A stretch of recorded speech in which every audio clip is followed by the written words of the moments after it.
Imagine a powerful American private equity firm, TPG, sweeping into Africa with a bold promise to revolutionize healthcare on a scale never seen before.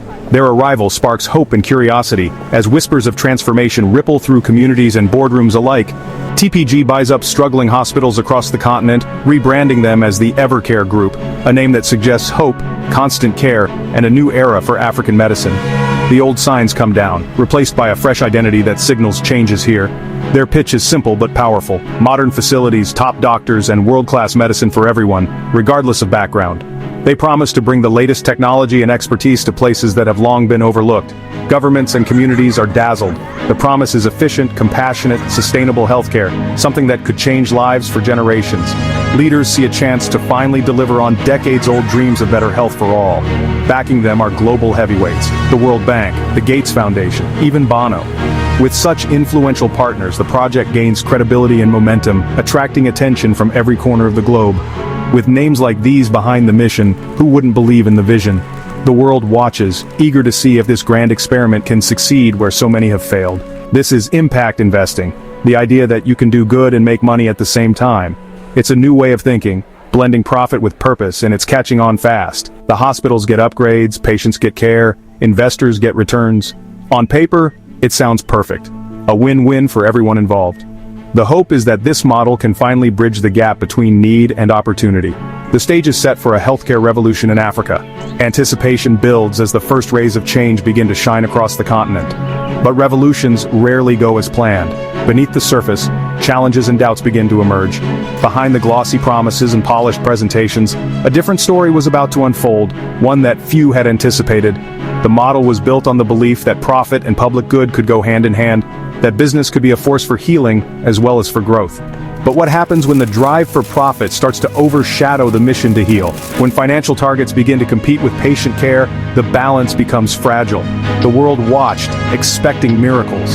Headlines promised a new era, but reality was more complicated. Instead, the cracks began to show. Promises clashed with the pressures of profit, and the dream started to fray at the edges. The question wasn't just about better hospitals, it was about who truly benefits when healthcare becomes a business. Are patients the priority, or are profits? The Evercare experiment was about to test the limits of capitalism in medicine, pushing the boundaries of what's possible and what's ethical. Could this model deliver on its promise, or would it unravel under the weight of its own ambition? The stakes were higher than anyone imagined. The answer would have consequences far beyond Africa, shaping the future of healthcare investment around the world. And for many, the cost would be painfully real, measured not just in dollars but in lives and hopes for a healthier tomorrow. The reality inside Evercare hospitals quickly shifted, and not for the better. What was once a place of healing and hope began to feel different, as subtle changes crept in. Staff who had dedicated their lives to caring for others now found themselves under new kinds of stress. The focus moved from patient care to profit margins, as financial targets began to overshadow medical priorities. Doctors and nurses faced pressure to meet revenue targets, not just heal the sick.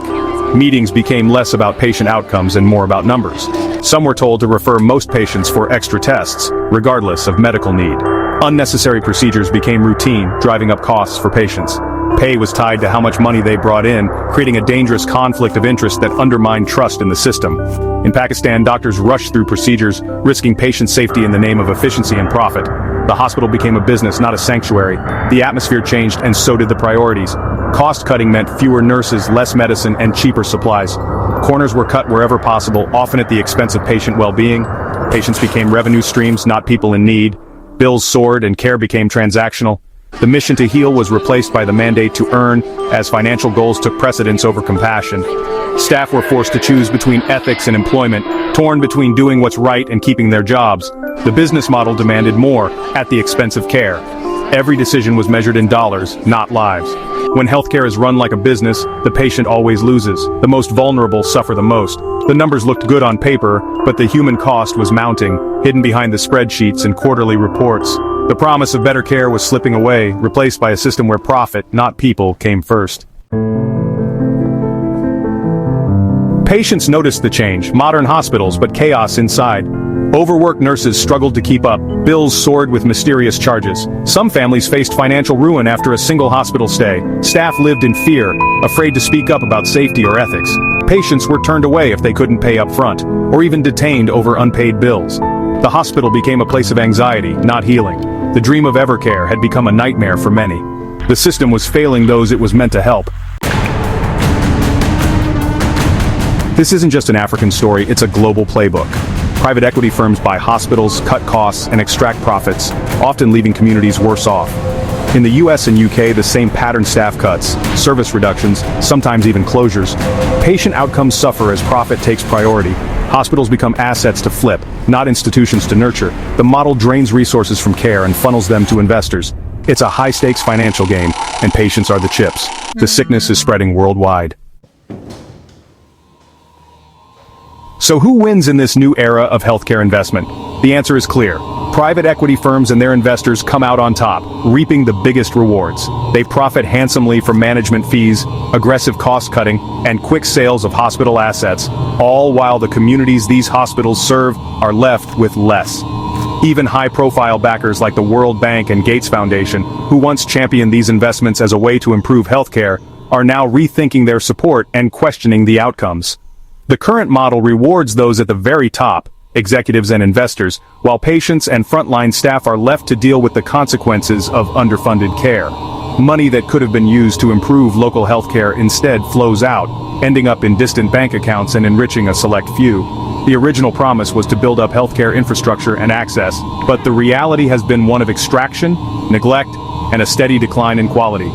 For-profit healthcare creates a stark two-tiered system: luxury and the best care for the wealthy, while everyone else is left with overcrowded wards and long waits.